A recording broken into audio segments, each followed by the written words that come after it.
Welcome everyone to Season 1 of Break Up the Daily Grind. If you're just joining us for the first time, I would like to say hello. We are glad you found us in the great massive abyss of the internet. My name is Ben. Corey, my co-host, he's sitting right across the table. Sure am. Yeah, how was your time in between sessions here? A surprising amount of things happened between those 2 days. Because, let's see, Monday. Actually, I didn't really do anything Monday. I did a lot of studying. I finished my study guide. Oh, yeah, as nice. you know. Yeah. But I've been doing the practice tests now. And so, right. So I spent the majority of the day Monday doing that. Just kind of chillaxing.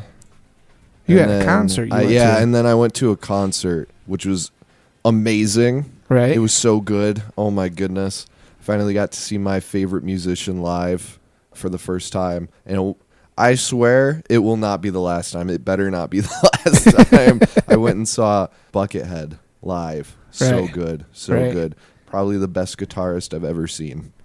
Genuinely. Right. But had a lot of fun. I was planning on going to the show by myself, but I ended up getting two of my friends into it, and then Right. they asked to go too, and they wanted to go as a group and stuff, so we all went. It was pretty fun. Nice. It's a good time. It was up at St. Andrews Hall there in Detroit. Right. It was good. Nice. So good. Oh So good. So good. Yeah. Well, I'm glad to hear that. I'm glad that Yeah. I didn't do nothing. I just sat behind the computer and did editing all day. It's all right. You're old. Yeah. Well, that's all right. I don't mind it. I've had It those sounds years. relaxing. Yeah, okay. You must have never edited the shit that we go through. I haven't edited this, but I've edited videos before. It's kind of nice. I like it. Yeah. I thought there's one video. I get into it sometimes though too much because Right. there was like one day I was editing a video, and I edited for like 8-10 hours straight. I didn't like eat or anything. I just wanted to like finish it because I was on a roll. I was on like all these good ideas. I don't want to take a break and then ruin the genius flow that I was having. I have a hard time sitting in a chair that long. That's After fair. about 2 or 3 hours, I got to get up because I just hurt. No, So, I know what you mean. Yeah.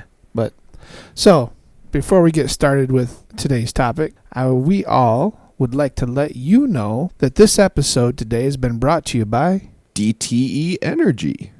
DTE Energy is leading the way to a cleaner, safer, and smarter energy future, and powering our internet shenanigans since we hit the record button. Yeah, and we hit the record button a lot. So then for the next segment, we are still doing our dedicated bit of dad jokes. So Corey, who's our dedication for today? Well, today's bit of dad jokes goes out to Patrick from his daughter. He was the best dad growing up. I will forever cherish all the memories, and there are so many. He was always telling me, "Honey, life is always changing. Nothing ever stays the same. A problem or situation in life, honey, isn't 100% yet. 90% of it is how you handle it. So don't sweat the small stuff. It's all small stuff." I will cherish every moment I had with him. As my daddy would say, remember, everything will turn to dust and rust in your life, but not family. They are what life is about. Sounds like a smart man. Yeah, I like it. So remember, if you have somebody you want to recognize, whether it be your mom, dad, grandparent, sibling, neighbor, annoying aunt, uncle, and it doesn't matter. If you want to send a dedication, you let us know. Send us the brief dedication and maybe their favorite dad joke to mo9studios@gmail.com. Yeah. And we will try to get that up as soon as we can so everybody can enjoy the dedication. Absolutely. Yep. So, Corey, Ben. you ready for some jokes for today? Always. Always? Okay. All right, here we go. Cool. pair of jumper cables, walks into a bar. The bartender says, "I'm fine to serve you, but you better not start anything." Oh. You know, we should really be careful how many corny jokes that we say. Why? Someone might call the crops on us.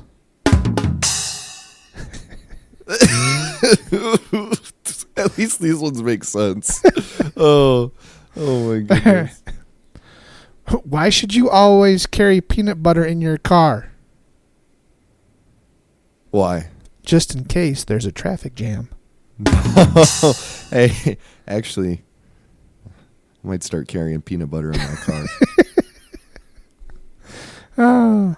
What do you do if someone rolls their eyes at you? I don't know.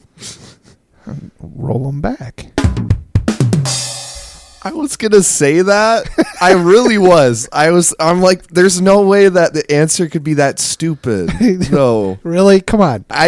Yes, it can No, be that stupid. The other two jokes were so much funnier. They were so much funnier. They actually made sense. They can always be that stupid, right? My jokes can always be that stupid. I am giving things too much of the benefit of the doubt. Wow, that was bad. That was really bad. But you know what? The good thing is the really bad ones come off the list, so we don't have to worry about repeating them. That's true. Unless you want to do nothing but absolute terrible dad jokes, and then we could do a whole. I got enough. We could do that all day. Well, hopefully that put a smile on everybody's face. I know Corey and I are Just laughing about angrier. Yeah, we're laughing about how bad they were. Oh. Now with that out of the way, we can get back to the topic for today, which is a continuation of Reddit stories. Yep. Yeah. We're just having so much fun. Having so much fun. I tell you, people are something, I tell They you. really are. Okay, let's go. Cool. Am I overreacting for not giving my parents a dime after they kicked me out at 18? So, here's the deal. My parents kicked me out literally the day I turned 18. No warning, just, you're an adult now. See ya. No warning, just, you're an adult now. Figure it out. I couch kinda surfed like with this. friends, worked odd jobs, and somehow managed to survive. Fast forward to now, I hit on a few parlays this past year and won some serious cash. 6 figures. And Holy yeah, moly. that's a lot. That's insane. Don't bet again. Yeah, the sad part is how much did he spend to get that much? Come on, what are you doing, man? Everybody knows that 98% of gamblers quit before they hit big. You better put all that money down, double it. Right. Make it 7 figures. 6 figures, and yes, I already withdrew it from stake. Word got back to my parents, and suddenly they're blowing up my phone, talking about family and how they always believed in me and how they could really use some help with bills. I haven't responded to any messages. The way I see it, they made it crystal clear I wasn't their problem anymore when they kicked me out, so why would their problems be mine now? My aunt says I'm being petty and should help them at least a little, since they raised me for 18 years. But honestly, I don't feel like I owe them anything. Am I overreacting for planning on keeping all the winnings for myself and not giving them a cent? No, I don't think he's overreacting. I don't think so either. I think it's kind of shady of the parents to say, well, now that you got a bunch of money, how about Yeah, out of the blue like that. how about sending some? That's just. I don't like the argument that the aunt said that they raised you for 18 years. You know, that's the parent's job is to raise the child without payment. You hopefully made the conscious decision to have your kid. Right. You know, that argument I don't feel like works there. You know, you kind of, in most circumstances, have to decide that you want a kid. You make the conscious decision to decide that you're going to have a kid and you're going to raise this kid until they're an adult. You know, Right. I don't typically agree with parents who kick their kids out the day that they turn 18. No. I mean, I can understand the logic and the thinking behind it, but I don't typically agree with it. There's better ways of doing that. There is, yeah. Like, you don't have to necessarily kick them out, but you can say, "Hey, you're 18 now. You're gonna have to pay rent." Yes, there. Right. So you're still responsibilities. you're still helping the kid out by teaching him the responsibilities of making those bills, making those payments. Yeah. But he's not completely hung out, or she is not completely hung out to dry. Yeah. Right? And that was something that I tried to make sure that you guys knew as you were growing up. Like, look, you turn 18, buddy. It's a whole new set of rules. Yep. And I can help you, but I'm not going to baby you either. This ain't free to play no more. This Right. is pay to play. This is pay to play. This is Yep. this is some serious parlay It stuff. is. It is. Well, because but you were upfront about that, Right. Too, like long before I turned 18. You know. Yeah, I told you that. You guys, told right from the yeah rip. you told us that right from like the get go that Like, you know 10 more years. yeah and exactly I get to kick you yeah, out, or I yep, get to kick charge you rent. out, Yeah. charge you rent and stuff. Yeah, so we were all prepared for that, and I think it's good to go that way. Anyways, I think like you said, it teaches good lessons and responsibility. Right. It helps you with things like managing your money. And Right. you know, in small steps. Right. Obviously, Yep. you're not like it's a little bit easier because there's a level of leniency that your parents will understand if like you explain to them like, hey, this happened, I can't get Right. it to you right this second, but I'll have it to you. Right. And Yep. they'll be like, okay, you know, as long as you get it to me right Yep. here and stuff. This which is your great. responsibility. Yep. And I don't mind. You don't got it this week. We'll try to make it Exactly. up next week, or next month or whatever. Yeah, exactly. Just like, you know, let's talk about it and figure Right. something out. Yeah, because I can be lenient. The bank ain't gonna give a No, rat's exactly, butt. exactly. No, the Yep. bank doesn't play no games. Nope. But I know you try to teach us that too. Right. You know, and so my problem is, you know, obviously it's one side. I don't know what the parents would say if they read this or not. But he said there was no warning. They just like threw him out and stuff. That feels wrong. Yeah, to me. but how many kids don't really listen to their parents in the first place? Like I said, there's not enough Yeah. context to really You know, really choose who's the bad guy here. But Right. I'm just going purely off of if what this guy said is true, Right. then I think that's wrong. No warning, no nothing. Like usually those types of parents are the types that'll like tell you about it. They're like, "Oh, I can't wait until you like Yeah. turn 18 and then you're out of here, buddy. Right. You're out." You know? So maybe the parents said it's time to go, and he took it. You know, they were just like joking. not really joking, like, okay, it's time to go, but you know, you're not gonna pack your shit and throw it out on the street either, Yeah. right? It's just time to go, right? And if he said, well, okay, it's gonna take me some time to work out, they're like, that's fine. So he may have taken, like you said, there's not enough context to know whether it was legit or if he's kind of being a little dramatic about it. Yeah, because I don't know. Because it could be either way. I don't know how the family dynamic is Right. over at their place. You know, maybe he was a brat. Yeah, growing up, maybe you he know? was a total Yeah. wiener. Not saying he is, but Right. you know, you don't know the whole story. We know some of them kids that we couldn't wait to throw them out. Oh yeah. I'm like, man, if you were my kid, 15, you'd have been gone. Yeah, I know. Hey, could have been stuck with a lot worse than me. No, That's for sure. you're pretty good. I was all right. I could have done better. I don't have no complaints. You turned out excellent. So Oh, thank you. that's all. The first 18 years is just trying to find your way. After that, you found your way and you took off, and you can't be no prouder than that. I appreciate that. You know. Oh, I don't think he's overreacting. No. Plus, those are his winnings, Right. You know.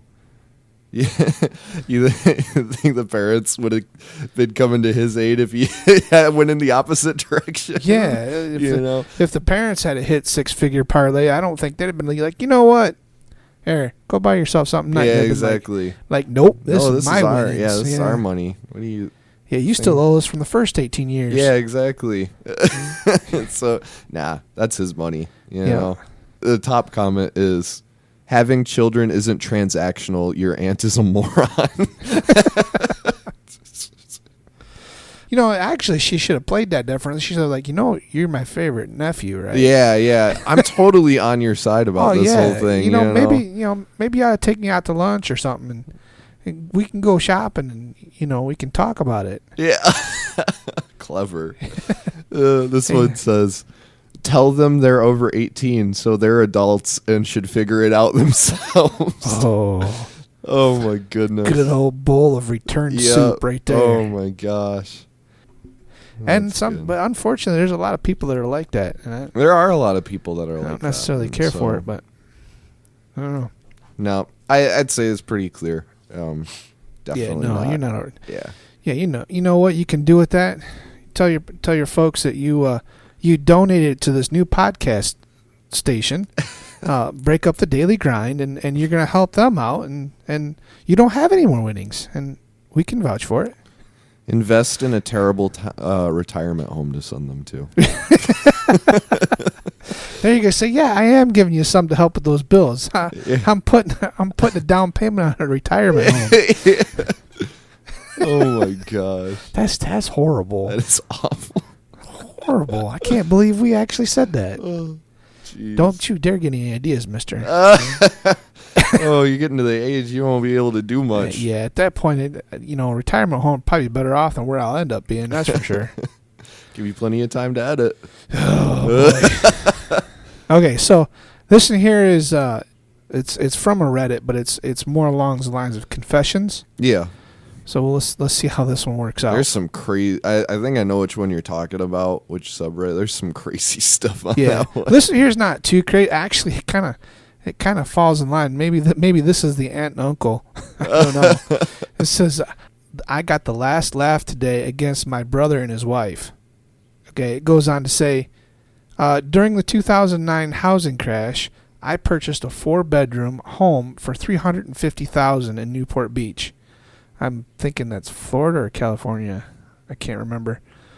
Now it's valued at $1.75 million. Well, that was a pretty good investment. Yeah, it is. Holy hell. He goes on to say that I let my brother and his wife move in, and they pay enough rent so that I make just a little bit of money and the mortgage is completely covered. Well, that was nice of you. I could rent this house for $7,000 a month if I wanted to, but I only charge them $2,500. That's a pretty good deal, I think so. Is. I mostly did it for my 3 nephews. They go to a good school and live in a very good area. Plus, I get to see them a lot. I do not get along with my sister-in-law. Recently, she and I got into an argument about moving her sister and husband in. And I told them absolutely not. I'm already subsidizing your rent, and I'm not going to subsidize your families too. My brother and sister-in-law did sign a lease with general language about needing my approval to move another tenant into the house. My sister-in-law has never thanked me for letting them live there, despite her being the one that benefits the most. She doesn't even have to work because of the rent that I charge. Oh wow! I mean, from $2,500 to $7,000 a month. Yeah, that's less than half. Yeah. It goes on to say, well, my brother sided with her. So my thing is, like, if it's already being subsidized for you, like, one person isn't making enough, Well, what he means by the subsidy is that he could be making $7,000 a month. Yeah. But he's only making $2,500. So that money that's between the $25,000 and the $7,000 is what he's subsidizing, because he could make it, but he's not. Right? Oh, okay. So they're only paying $2,500 a month. So now she wants to move her sister and her brother-in-law, into the house, and probably for the $2,500 a month. Like, no, just so they can pay less. I see. Like, no. Okay. I misunderstood. Yeah, and I'm presuming that's why, because if they said, okay, well, we want to bring them in for $2,500 a month, that would have been $5,000 a month. That he would have been making $2,500 more. Okay. I would probably lean toward that, but the way this is written, I'm I'm presuming that they want them to move in and all be under that $2,500 bill. I mean, like, No, not like. well, my brother sided with her, so I said he says, so I said I'm going to f you both up. he goes, I changed my estate plan from leaving my brother the house to, if I died, to mandate the house be put up for sale and having the profits be split 3 ways for my nephews. My brother was so pissed and asked me why I did that. I said, to make sure your wife never gets my house. So if I die, then you get it. And then if you die, then she gets it over my dead body. I'm not attached to the house. I can't live with myself if there is even 1% chance that some ungrateful bitch gets my house like she won the lottery. So now they're uncomfortable. Their housing is not as stable as they thought, but they can't afford the rent, nor can they buy a house either. You know what? People never learn. You know, somebody's doing you a huge favor. They're doing something really nice for you. And they always want more. And you want to pick a fight with them. I know. It's like the other day, the last one, we were reading about the guy that got rides back and forth to work. Yeah. You know, And for then say, free. Then said, you know, hey, can I bum $1? And you're like, no. Really? I mean, this guy is taking, you know, a $4,500 hit every month. Yeah. So he can see his nephews. And you want to pick a fight with him? Come on, man. In a position where you get all the gain, you know. Yeah, he's not getting any gain. No. You're the one that's benefiting from this Right. agreement, you know. And now you want to push your luck Right. even more? Are you kidding? This is not the craps table, people. You can't double down. Clearly, look what happened when you tried to double down. Just like any good casino, you double down, you lose. Oh, I read that and I'm like, you know, I have to think that the guy that had the house sounds like a pretty smart dude. He made some pretty good coin off that house. Yeah, he did. Yeah. So He was just trying to be nice and do a favor. Yeah, and he's doing a stuff, family the favor. And The only problem about profits going to the 3 nephews is if he doesn't tie that up until after they're 18, the wife will get it in. The mother will get it anyway. oh, that's right. Yeah. So he Is that has how to- that works? Yeah, because they're underage. Yeah. Oh, so okay. it goes into the guardians of the kids. If they died before they turned 18. So if the uncle dies, Yeah, if the uncle died before the nephews. the house gets sold, it has to be locked in an account until after the kids turn 18. Okay, then they would be. Then they would get all the okay. money, and it would not go to the mother, because if they're considered minors, right, the parent can decide how that money's spent. Yeah. So I hope this guy, of course, he sounds pretty smart. He's probably got a lawyer that's got all that detail worked out anyway. But Oh, I'm sure. I'm sure. I hope that he gets that part taken care Sounds of. very adamant about the wife not getting the house. Yeah. So I'm sure he's gone through every precaution that he needs Yep. to take in order to ensure she does not acquire the house after Yeah. he dies. Nothing to do with that house. Yeah, lady, you are out on your own. Oh my gosh. Man. Honestly, based on this title, I feel like I don't even need to read the rest of the story, but I'm going to read it anyways. Am I overreacting? My husband has become obsessed with guns. He had 3 negligent discharges in our home. He shot himself twice, and last night discharged another round in our home. I want the guns out of the house. I don't feel safe in my own home. He refuses. The gun lady, the guns don't have to go. The husband does. has to go. Well, clearly, he's doing that himself, Right. with- I wonder if he's got a big insurance policy. I don't know, man. I mean, if he's already shot himself twice, Twice? you might want to up his Oh my insurance. gosh! How do you shoot yourself twice? I'm Look at some of the stuff that we've read here in the past, right? Some of these people what? are not very bright. In the last few years, my husband has become obsessed with guns. He went from not owning any guns prior to 2016 to having over 40. Holy jeez. It's quite a collection of handguns, rifles, ARs, historic war guns. Well, that part's kind of cool. Right. That have been used in battle. Yeah, that's really neat. That sounds like he's got a nice little collection going there. He spends hours and hours every day on the computer researching guns. He wears a gun on him at all times, even when mowing the yard or inside our home. My man is obsessed with guns right here. This dude is obsessed with guns. He spends like every waking moment with a gun. I'm sure he cuddles his gun at night, I'm trying his to see rifle. My thing is, someone who's this exposed to guns and this around guns all the time, how do they have so many accidents and so many issues with guns? Because I feel like the amount of time he's spending using these guns, there should be some sort of understanding of how to properly use them, hold them. My only thing is, I know there's still more story to read, but my assumption is, because it's historic guns too, I wonder if those are the ones that got him. If you got like a flintlock pistol and you have to like shove, you might be cleaning it, but still you shouldn't. Yeah. If you're cleaning it, then you know damn well not to have the wad nor the ball in there. Yeah. You know better than that. You should. You Right. should know. That is the key. You should know better. And I would think someone who has spent this much time with guns apparently should know that. But apparently that's not the case.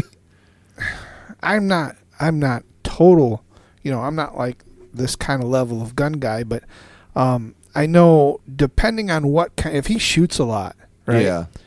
He might be practicing advanced shooting techniques. That's fair. And I have practiced slight advanced, like draw from the holster with rapid fire. Yeah, like you do with a revolver, right? Well, any kind of pistol. Yeah, you could do that with you could probably do it with a rifle too, but a rifle you can't shoot from a holster because it's a rifle. Yeah, but I think in those kind of scenarios, if you are training advanced techniques, if you are not completely in the zone, it would be easy to do, right? Depending on the holster, but especially if it's an antique revolver. Yeah. Right? Any kind of a bad wad, bad flint, anything could set that off. If it was a historical gun like that, or like you said, an antique, I would hope they wouldn't be shooting it anyways. Yes and no. My dad has an antique rifle, and when they took it in to have it, because it was misfiring. Yeah. So when he took it in to have it fixed, they asked the repair guy, should we not shoot this no more? He goes, well, do you like it? They're like, yeah, it's my favorite rifle. He goes, well, then shoot it, because you're not going to do any more damage to it than what's already done. Right? They're going to wear out. Yeah. He says, but you're already to a certain point. Sometimes it's like people that buy antique cars. They drive them. Why? Yeah. Because they really like to drive them. Yeah, they like to drive them. I guess I'm looking at it from the perspective of someone who's picking up with the plans to like sell it in the future, or send it to a go to a show and show it off and what. I assume if that's what your purpose for it is, you're probably not gonna. Then you're not gonna shoot it. But that doesn't sound like. If this is his personal collection and he really likes them, you're gonna shoot them. Actually, I could see that. That makes sense. That's like you saying, I really like building computers, but I'm not gonna play them. Yeah, that's fair. Yeah. Hello. Well, why'd you build it if you're not gonna play it? Why'd you buy it if you're not gonna shoot it? Some people just like to, just having it and being able to look at it is enough for them. Yeah. Kind of going on it's like people with those old game consoles. Like Super Nintendo or like regular Nintendo or Atari. Yeah. Some people don't want to play them. They just want to to be known that they own them. Like this is like a prestige item. Right. And so I don't know, because I don't really know anything about guns. I'm not a gun person per se. Enthusiast. Yeah. I know most from you, right. from like what you've told me, but and I'm not like hardcore gun No, enthusiast, I but mean, you have your few. yeah, and I have stuff. a few, and that's plenty enough for me. I don't shoot them enough, but I do like them. But I'm going to shoot them. If I want to shoot them, I'm going to shoot them. Oh, yeah, I'm not going to just absolutely. look at them. But this guy is definitely the type of guy that prays and fantasizes every night for an intruder to break into his home. I've met some of them people. They're Yeah. funny, but some of them are scary. Yeah, dude. They are praying for that door to be Oh, broken down yeah. so that they, Yeah. yeah, it's terrifying. I guarantee this is one of those guys right here. Probably right. He wears a gun on him at all times, even when mowing the yard or inside our home. All movies are war related or gun involved. It's continuous. I, on the other hand, don't like guns, but I love my husband. So I let him do what he wants to do if it makes him happy. The problem is he has now negligently discharged a handgun in our home on 3 separate occasions. The first time was in his study, goofing around with his gun, and it went off. It it went off and injured his hand. Yeah. It went through his computer, the wall, and into the guest bathroom. I had to take him to the hospital for his injury. The only reason I wasn't reported was because they said the wound was from the repercussion of the gun. Recoil. Yeah, recoil. They said repercussion, though, from the recoil of the gun. The second time it discharged, he shot himself again. Same exact scenario, except this time the bullet went through his thigh. Back to Oh. the hospital again. It's a good thing. Different Yeah, it's a hospital. good thing he didn't bleed out. They said he was very lucky that it didn't hit his femur. Yeah. We had lots of police at our house. Our children were. Oh, you have children. Come that on, was, dude. That wasn't mentioned in the title. Yeah, you just went from a dude to a total idiot. Yeah, that's really. Come on, man. We had a lot of police at our house. Our children were questioned along with myself. It was a big deal. Last night, we had a third misfire. Oh, my gosh. This time, he didn't know where the bullet went. He didn't know where the bullet went. Our son was sleeping upstairs directly over my husband's office. I ran upstairs and thought my son was dead. He was so sound asleep, he didn't hear me screaming his name. He was facing away from me with his phone still on, not moving. I went wild. When he finally woke up, I couldn't stop shaking. I am now terrified to be in my home. I don't know what to do. I've asked him to sell his guns or at least move his safe.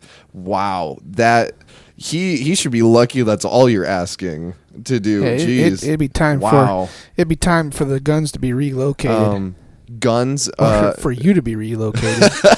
Because I mean, at this point, he has no concern for. I mean, I'm all for hobbies, right? Oh, yeah. I'm all for guns, but when that stuff trumps the safety of your wife, your kids, and even yourself, it's too much. Yeah, and I could understand maybe one time, you know. Yeah, doing it, maybe, yeah. maybe one time. But she even says here that he was playing, like playing. Although she's not a gun person, so I don't know if like her like playing is a different like.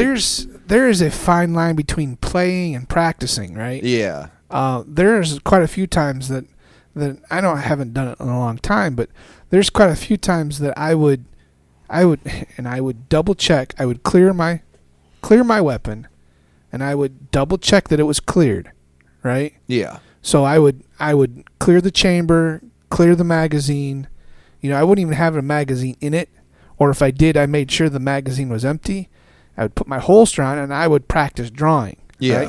And if somebody would see that, they'd say that I was playing with it. Yeah. Right? Yeah. Because it is, I mean, play and practice are kind of in the same ballpark, that's what I mean. right? Like from someone who's like doesn't know the full like story or like everything that you did. Like Right. they don't know that there's no No. bullets in that gun No. that you're drawing. There's from, a different you know? there. It kind of falls under the same category, playing and practicing.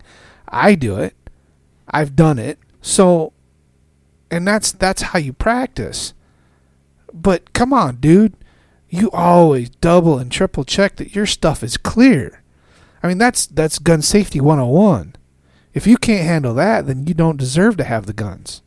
Yeah. And she didn't mention having a kid in the title, which is like that. So it just kind of caught me off guard when they're like, our son or our kid was questioned. Right. I told him to sell his guns or at least move his safe, guns and all of his ammo out of the house to his very nice climate-controlled workshop. I don't know why it wasn't in the workshop to begin with. Because you can't defend your household or your family if your guns are in a different location. Yeah, but why do you need to keep all your guns inside the house? Why not just keep one or two in a location that you can quickly get to? What if somebody breaks into the workshop? Right, you I can't think watch those. That's a very slippery slope, right? I think it depends on where the workshop's located. You know, if it's in an outer reach place where they have to like go around. Well, if it's on the same premises, that might be a little different. Yeah, but if his workshop is a completely different location, yeah, then no, I wouldn't want that either. Yeah, there's several times like my gun safe is up in the bedroom with me. Yeah, and she's like, well, why don't we put it downstairs? Like, no, because I can't see it downstairs. Yeah, okay. That's somebody fair. breaks into the house. They break into the downstairs first. They get into the vault. They shoot us with our own guns. Yeah. Nope.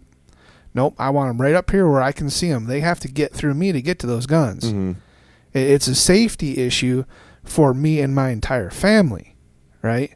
So, but there are several people that have guns in their garage or wherever, and I get that. Yeah. Right? If you have that large of a collection, then by all means, put them in a different building. You know, my uncle is a massive gun collector, right? He's got guns. Last time I talked to my dad, he's got guns that are well worth $1 million a piece, right? Really fancy stuff. He actually redid his entire basement and turned it into an actual gun vault. Well, that's what I'm saying. Right? Like, in your case, that would not make sense because you own what, like 2-3 guns? Yeah, four or five. In this case, this makes perfect sense for him to turn that into like a lockdown, like gun safe for all of his stuff because he seems like a gun nut, right? You know, type At person that point, where like yes, I think that's a good idea to move all your stuff out. Obviously, make sure it's secure and locked down. Right. Where it's like, you know, you have alarms on that, you have like a camera or something watching it, all sorts of different stuff. Location of the house. Yeah, not necessarily a different location altogether. But no, not necessarily. Yeah, in the not bedroom, in the house, not in an office. And if you're gonna be doing that kind of stuff, like my uncle had to reinforce all of his walls. Yeah, that too. Right? Go through every precaution if you're into that stuff. He actually had to. They actually, I think it was an insurance company, actually made him buy a bank vault door. You know, really? Yeah, he has to have a because.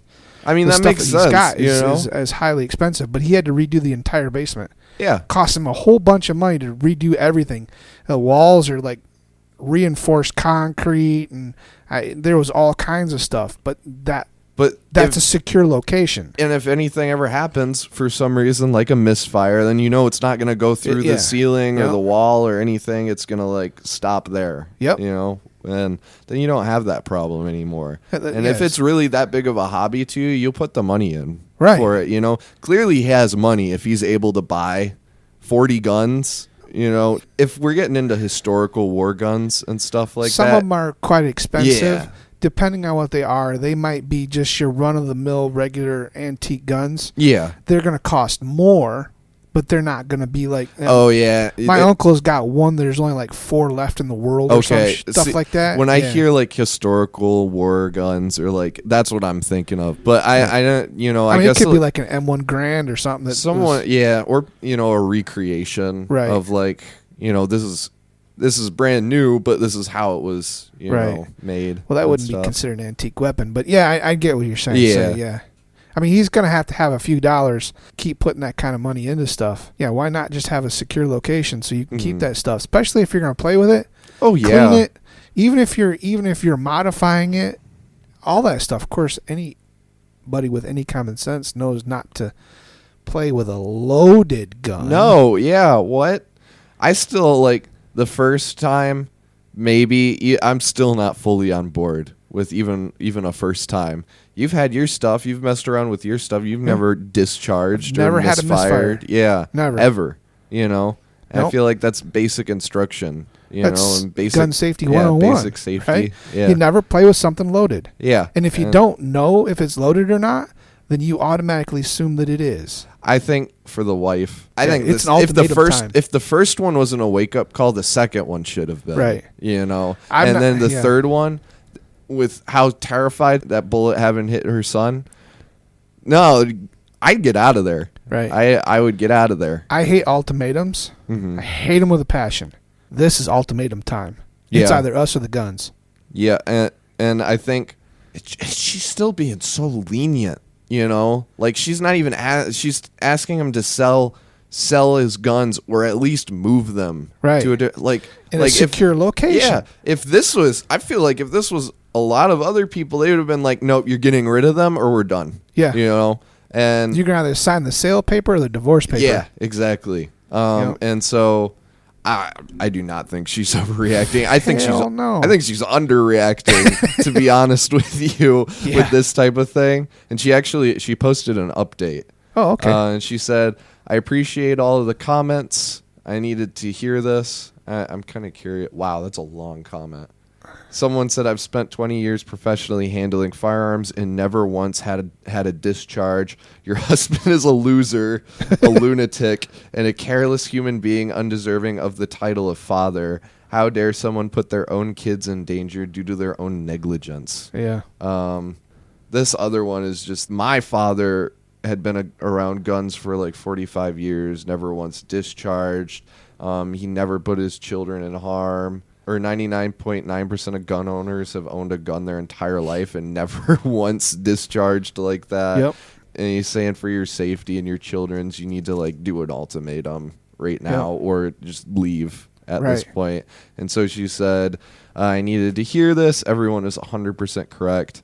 I have left the house with just my shoes and my purse, and we'll figure out the rest later. I'm having to deal with how I allowed this to happen, and I want to ensure I take accountability for my part in this. I'm taking a hard look at myself, and changes will be made before I return, if I return. Oh yeah, for sure. Absolutely. I mean, and if that doesn't wake his rear end up, there's absolutely no reason to stick around for a fourth discharge. 99.9% of people who own guns have never discharged before, and this man has I think he discharged 3 times. Yeah, accidentally discharged. Yeah, accidentally discharged. Yeah. Yeah. I've been around guns ever since I could walk. My parents always had guns around, right? They were always out in the open. They were never locked up. Yeah. I've never had accidental discharge. Well, Mom Never. was the same way too, because Grandpa always had Yeah. stuff like that around. Grandpa, though, he's always had his stuff locked up. He has had his Yep. stuff locked up, but he's had it around. Oh, yeah. You know, and he's never done anything Never. like that before either. You know. No, because that's called responsibility. Wow. Yeah. Guys like that give guys like me a bad name. I know. For sure. Listen, actually, you might relate to this one a little bit. Cool. It says, I got a teenager that groomed me when I was 11, banned from my entire community. But I feel horrible. Chances are he wasn't a teenager. Second off, you shouldn't feel bad. Yeah. Okay, it goes on to say, when I was 11, I was really into one of those kid virtual worlds that runs off of Flash. Yeah. I had unrestricted internet access, and I used it to go into forums about this game to talk to other kids my age. I made a group for all my other favorite games that anyone could join if they had the same interests. A 15-year-old joined, and we were pretty good friends. But they began to introduce me to stuff like porn, smut, fan fiction, Jeez. and behaviors that were overall gross. Well, that should have been your first clue. That kid was not 15 years old. I guarantee it. That's child predator stuff right there. The problem with a lot of kids, though, is that, like, I think deep down they know stuff like that's wrong, but they're so, like, eager to, like, find a place to fit in Yeah. and to want to be accepted and to want to be viewed as, like, someone cool and Right. stuff that they'll look past it. Just, kind of be able to be a part of just a group of friends, Yeah. And this it goes on to say that they taught me what hentai was. Yeah. Oh God. Did I say that right? Hentai. Yeah. Okay. Saying that it was a special type of anime with adult fun. Yeah. This is some bad shit. Wow. This was dark. Deep. Yep. And sent me comics that featured adult characters going after children characters. They would also teach me terms like popcorn that meant porn, so we'd get around the admins catching us. Okay? That's a little hint for you adults if kids start talking about popcorn. And they knew it was bad too. They had to, because people often told me to stop being kinky and lusty around the elementary schoolers, and it was insane. I remember one day they suddenly started to hate me out of nowhere when I just turned 12 and picked another person to be their best friend, and I was devastated. I developed undiagnosed moral OCD, believing that I was a monster and yada yada dumb for 11, 12-year-old stuff. I was professionally diagnosed now, so it's like whatever. Anyways, back to the present. Everyone and their mother is playing that old virtual world for nostalgia. I've been having a blast until I found out that teenager, who had to be in their late 20s by now, was roaming around in the game. I was immediately angry and distressed, and I impulsively went to the server admin and reported his behavior. Oh, nice. And I told them I wanted to be kept private, and they agreed. But now I feel horrible, and I don't know why. They were weird to me and other young kids between 2017 to 2019. So I don't know why I find issue with this. I don't think they're a monster, but I'm also pissed at the fact that they once never tried to apologize to me. And when I did try to, they dismissed and blocked me. I don't understand why someone talks to a kid like that, even at 15. I hope they've gotten better, but it's so weird seeing them around a kid's game again after all the shit that they did. Dude, that guy was not 15 years old. No. That kid was a straight out predator. And the reason why you don't feel horrible is because they conditioned you not to. I can't think of what it's called right now, but there's a psychological issue there where you... Talking about Stockholm Syndrome? Stockholm Syndrome, thank you. Yeah. And I am not a professional, but if I had to put money on it, that's what I'd say you have, kid. It's definitely a tragedy that those type of people exist. You know, especially when it's like niche games that don't have moderators or people that can keep an eye on things. Fortunately for this, there was a game admin there. Yeah. And it sounds like clearly there was before, like, you know, the first time he was playing it too, but they like taught him things to say so that it wouldn't sound, you know, suspicious or anything. I can't say personally I've ever dealt with someone like a child predator, like for me personally or like anyone else. I got pretty lucky with a lot of the people I met online. Right. And I was pretty thankful for that because like I played a lot of RuneScape when I was younger. I still play a little bit now and then. But I remember I joined a group on there. It was like a clan on there. Everyone was super nice. Everyone was really cool. You know, they made sure that like everyone in the group didn't feel pressured to do anything, or that if like, you know, if they didn't want to be a part of an event, they didn't have to be, that they could just be a part of the group and chat, and made a lot of friends in that group. Right. You know, and there was never, you'll know when somebody is trying to do those types of things, you know, groom you, because they'll test your boundaries. Right. And they'll make you feel bad when you don't agree to do things that they want you to do. Right. And they'll pretty much break your confidence, and they'll try to pick at every insecurity that they can find. Essentially the goal is they just want to like take complete control of you. Right. Because the more control they have over you, it's easier for them to get you to do what they want. Right. At the end of the day, as messed up as some of it is, you know, they want to meet you in person. Right. Then you know it's some and serious then you bad know, stuff. yeah, that stuff. And they know that when they finally get to that point, they want to have as much control as possible because, then if they've convinced you by that point that this is normal behavior and that everything's okay and stuff, you're less likely to go to the police or tell anybody Yeah, they're less apt to get in about it. trouble. Yeah, exactly. So they got to do this whole really disgusting song and dance. Yeah, they in groom order- you. Yeah, exactly. I'm very thankful I never had to deal with anything like that when I was younger. Yeah, that is really sad to know, like you said, that those kind of people are there. And, those kind of things like the games and stuff is there for entertainment purposes. And it's always great to have, kids to be able to do that kind of stuff. But with stuff like this, the internet is a dangerous place. It's disgusting. Predators are the lowest of the low.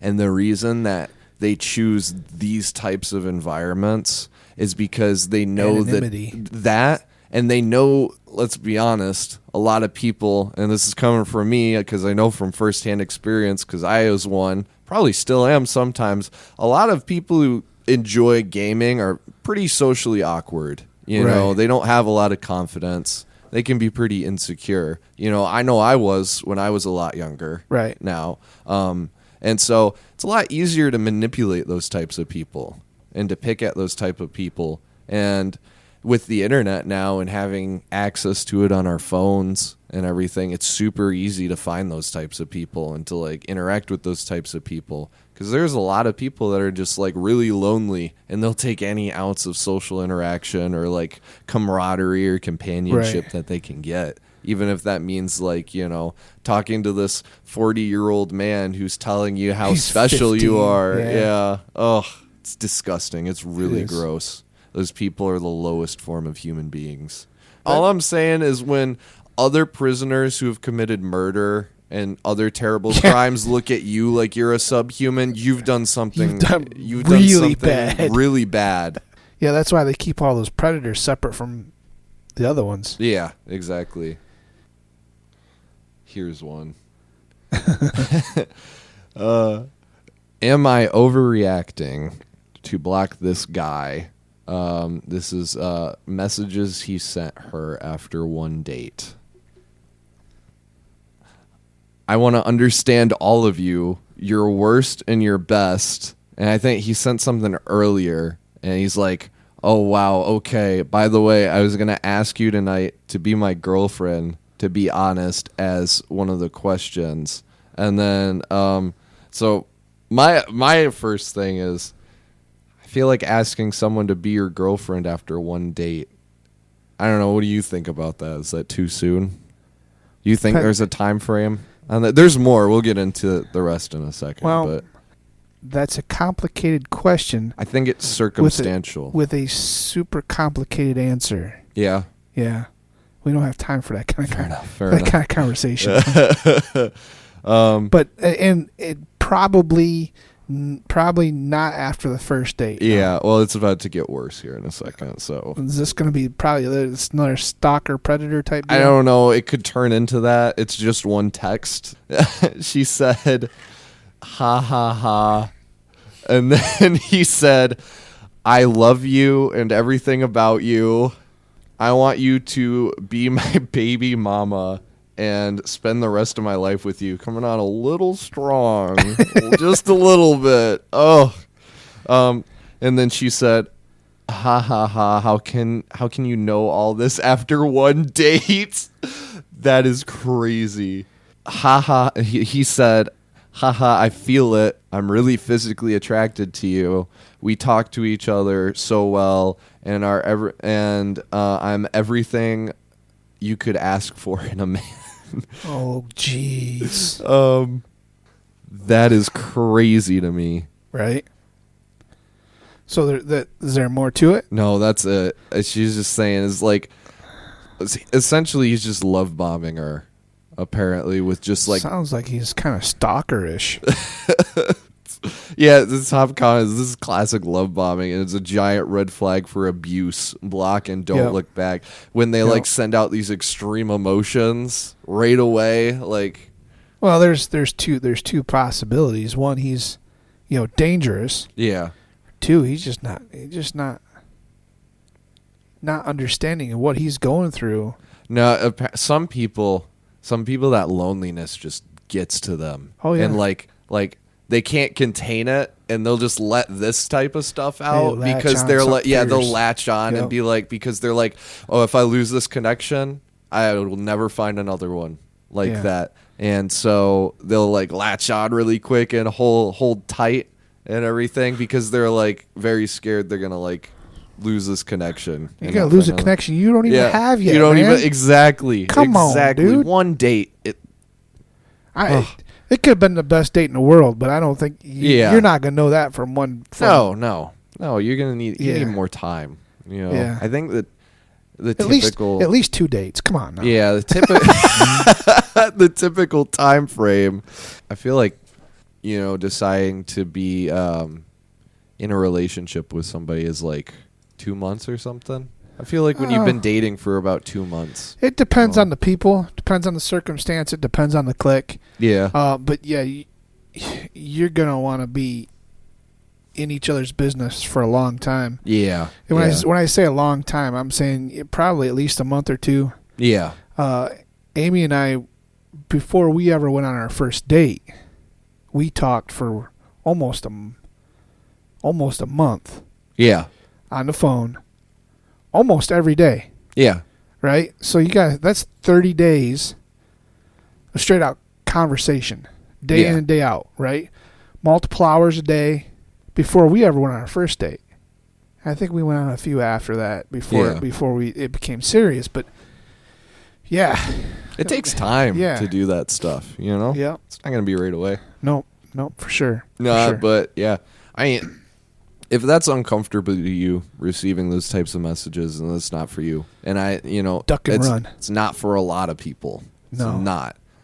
And yeah, just get out of there. It's Right. not like there's any investment. Clearly, Nope. you're already uncomfortable. I know you're probably trying to spare the guy's feelings. Sometimes Your you gotta, safety is more important than Yeah. his feelings. Sometimes you got to rip that Band-Aid off. Yeah. As bad as it is. Yeah. Yep. Oh man. But yeah, it definitely, it's either a really desperate guy who doesn't want to be alone, or this is a red flag for an abuser. Too. Definitely not So, safe. Yeah. For sure. All right. So with that, I think we'll wrap it right there. Corey and I would like to thank all of you that stayed to the end of our conversation today. We hope that you enjoyed it, and we hope that you join us next week for probably more of the same. We're on a good roll, but if you have any ideas out there listening, feel free to send us that Please do. topic. Yeah, so we can check into it and see what we can come up with. Yep. You can do that on Facebook, YouTube. You can do that by email, and here's how. So, you can follow us, like us, send us comments and messages on Facebook at Break Up the Daily Grind, and on YouTube, Break Up the Daily Grind. You can do that on Spotify by sending us stars. 1 star, 5 stars, it don't matter. We like them all. It lets us know that you are actually listening. And if you want to send us by email, you can send us that email at mo9studios@gmail.com. We promise it's not a pyramid scheme. Why? Why? Why? So that email was the letter M, the letter O, the number 9, studios@gmail.com. And with that, I think we're going to leave you with this thought of the week. Yes. The only way to achieve the impossible is to believe it is possible. Charles Kingsley. And with that, we will see you next time. Later, skaters.